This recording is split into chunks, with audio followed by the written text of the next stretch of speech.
Assalamualaikum warahmatullahi wabarakatuh. Kembali lagi di channel Hayatun Thoyibah. Kali ini akan membahas mengenai herbal atau jamu saintifik untuk mengatasi keluhan nyeri ulu hati dan gejala lambung lainnya. Sebelum mulai mohon dukungannya dengan klik subscribe dan klik tombol loncengnya, agar Anda selalu mendapatkan informasi terbaru dari kami. Jamu atau herbal merupakan suatu obat yang sangat populer dikonsumsi oleh sebagian besar masyarakat Indonesia dan juga masyarakat dunia. Sejak berabad-abad yang lalu nenek moyang kita telah mengajarkan bagaimana menggunakan jamu dan ramuan herbal. Raja-raja dan kaisar zaman dahulu, dari berbagai kebudayaan menggunakan tanaman herbal yang diresepkan oleh tabib istana, hingga saat ini pun. Peminat pengobatan dengan herbal atau jamu pun masih banyak, tidak kalah dengan peminat pengobatan modern. Karena banyaknya peminat jamu, WHO sebagai Badan Kesehatan Dunia sudah mulai merangkul jamu atau herbal sebagai terapi komplementer dalam pengobatan modern. Jamu atau tanaman herbal sudah banyak diteliti untuk keamanan masyarakat dan khasiatnya pun sudah terbukti ilmiah dapat mengobati berbagai macam penyakit. Berikut adalah contoh beberapa obat kedokteran modern yang bahannya berasal dari tanaman obat atau herbal. Pertama, adalah kina. Tanaman ini digunakan untuk mengobati penyakit demam akibat malaria. Kedua, adalah kafein. Kafein yang terdapat pada tanaman seperti kopi dan teh, bermanfaat untuk mengobati sakit kepala sebelah atau migrain, sehingga kafein digunakan sebagai campuran obat sakit kepala. Ketiga, aspirin. Obat demam dan anti nyeri ini ternyata berasal dari sebuah pohon yaitu pohon willow. Selain itu aspirin digunakan sebagai pelancar darah pada penderita jantung dan diabetes. Keempat, morfin. Obat ini merupakan obat dewa, obat untuk mengatasi nyeri dengan tingkat berat. Siapa sangka obat dewa ini berasal dari tanaman bunga opium. Kelima, digoxin adalah obat yang digunakan untuk mengatasi gangguan irama jantung atau arrhythmia dan berfungsi sebagai penguat jantung. Obat ini ternyata berasal dari bunga digitalis. Herbal atau jamu tidak bisa disepelekan. Yang Indonesia butuhkan menguak misteri jamu melalui penelitian ilmiah. Berdasarkan data Badan Kesehatan Dunia atau WHO, omset penjualan pasar herbal dunia pada tahun 2008 bernilai sekitar 60 miliar US dollar.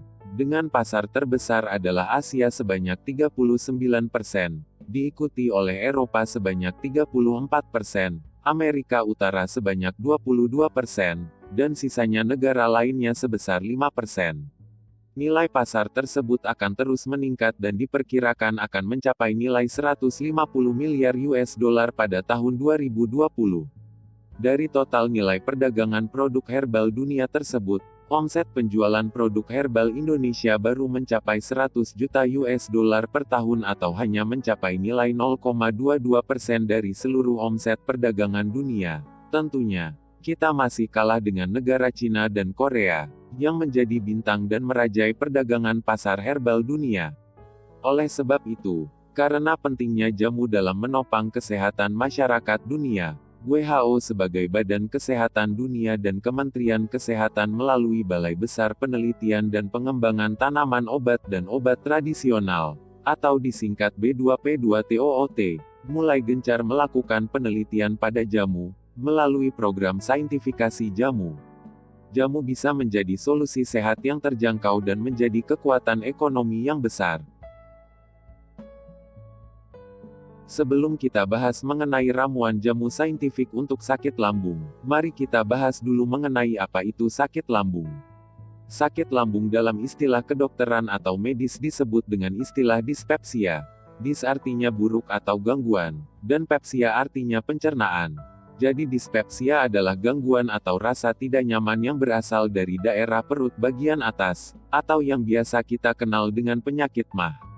Rasa tidak nyaman tersebut dapat berupa salah satu atau beberapa keluhan dari gejala berikut. Pertama, nyeri epigastrium atau nyeri ulu hati. Kedua, rasa terbakar atau perih di lambung. Ketiga, rasa penuh setelah makan atau begah. Keempat, perasaan cepat kenyang. Kelima, rasa kembung pada saluran cerna atas. Keenam, rasa mual. Ketujuh, muntah. Kedelapan, sendawa. Dan kesembilan, rasa asam atau rasa pahit di lidah. Selanjutnya, apa sajakah jenis sakit lambung atau dispepsia? Dispepsia terdiri dari dua jenis, yaitu dispepsia organik dan dispepsia fungsional. Yang termasuk jenis dispepsia organik adalah: pertama, gastritis, yaitu peradangan atau iritasi asam lambung pada bagian mukosa atau dinding lambung.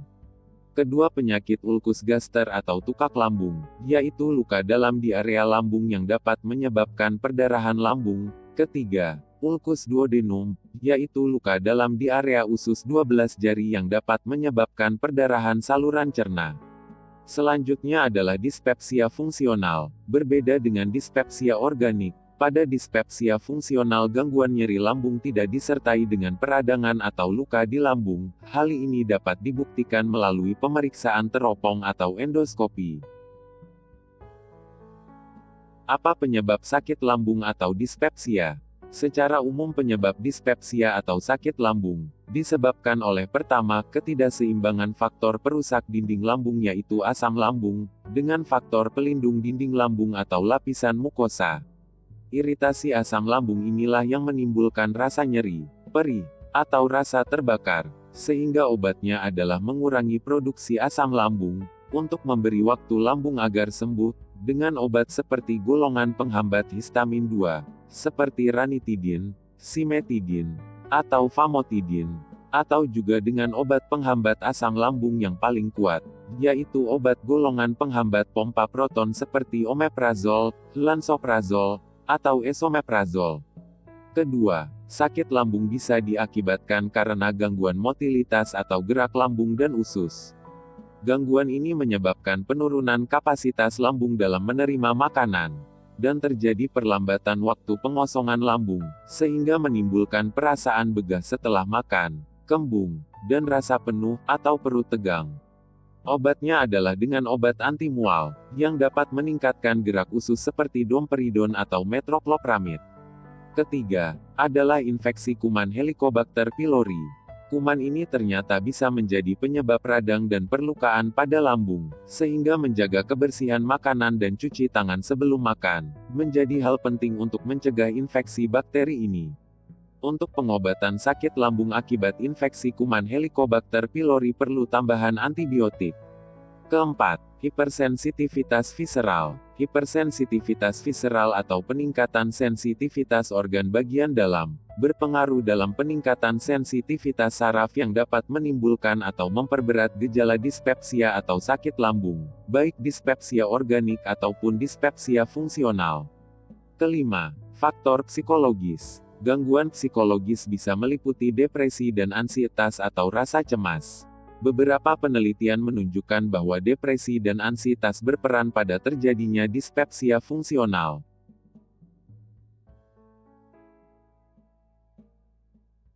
Bagaimana pengobatan sakit lambung atau dispepsia dengan jamu atau herbal? Pengobatan dispepsia dapat dilakukan dengan ramuan jamu saintifik dalam bentuk rebusan. Komposisi bahan untuk pembuatan ramuan jamu dispepsia ini terdiri atas bahan berikut.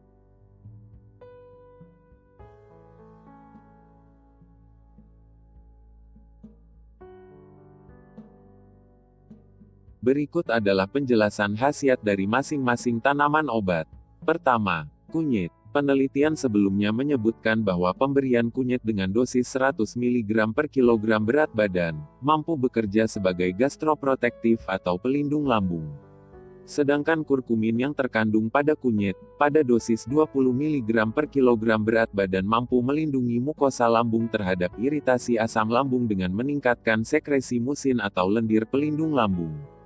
Kedua, jahe. Rimpang jahe mengandung minyak atsiri dan oleoresin.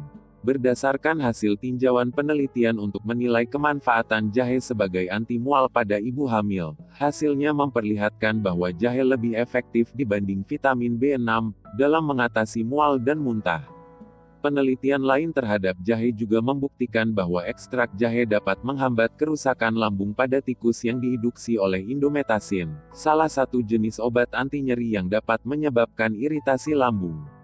Ketiga, Jinten hitam. Telah dilakukan penelitian untuk menguji efek anti radang lambung pada jinten hitam dengan obat pembanding menggunakan obat penghambat produksi asam lambung yaitu ranitidin, pada hewan percobaan tikus. Kesimpulan dari penelitian tersebut menunjukkan bahwa jinten hitam secara bermakna dapat menurunkan volume produksi asam lambung, dan memiliki aktivitas melawan pembentukan ulkus atau luka di lambung tikus. Diduga efek ini timbul karena kandungan flavonoid di dalam jinten hitam. Keempat, tanaman sembung. Daun sembung memiliki manfaat untuk mengatasi gangguan pencernaan, gangguan lambung, tukak lambung, dan kolik atau nyeri perut bagian tengah. Penelitian yang dilakukan terhadap ekstrak daun sembung menunjukkan bahwa campuran ekstrak daun sembung, pulasari, dan akar manis memiliki potensi menghambat terjadinya kerusakan mukosa atau lapisan lambung, dan peningkatan jumlah sel pelindung pada lambung tikus yang diberi obat aspirin. Aspirin adalah obat nyeri atau pelancar darah, yang memiliki efek samping dapat menyebabkan iritasi lambung. Bagaimana cara pembuatan rebusan jamu? Jamu dibuat mengikuti prinsip pembuatan infusa, dengan langkah-langkah sebagai berikut. Pertama, panaskan 5 gelas air atau sebanyak 200 cc air, tunggu hingga mendidih.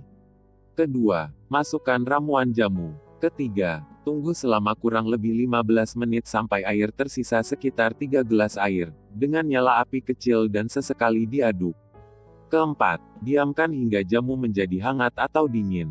Kelima, saringlah ramuan jamu dan minum 3 kali sehari, yaitu 1 gelas pada pagi, siang, dan sore hari. Ramuan ini direbus dengan menggunakan panci yang terbuat dari tanah liat, porcelain, stainless. Pemakaian bersamaan dengan obat konvensional atau obat dokter dapat dilakukan dengan selang waktu 2 jam. Apa saja manfaat jamu saintifik untuk dispepsia ini? Penelitian pada 30 pasien dispepsia yang diberi ramuan jamu anti-dispepsia. Dari hasil penelitian didapatkan. Pertama, frekuensi kekambuhan menurun dari rata-rata 9 kali, menjadi 4 kali setiap bulan. Kedua, intensitas nyeri menurun dari nyeri berat menjadi nyeri sedang. Ketiga, pemberian ramuan jamu tidak mempengaruhi fungsi hati, fungsi ginjal dan gambaran pemeriksaan hematologi atau darah pasien, sehingga aman digunakan.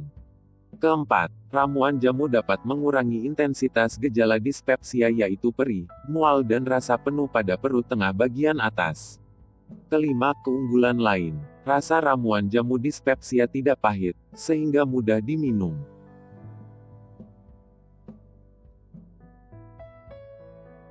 Mungkin sekian yang bisa kami sampaikan. Sampai berjumpa di video selanjutnya. Wassalamualaikum warahmatullahi wabarakatuh.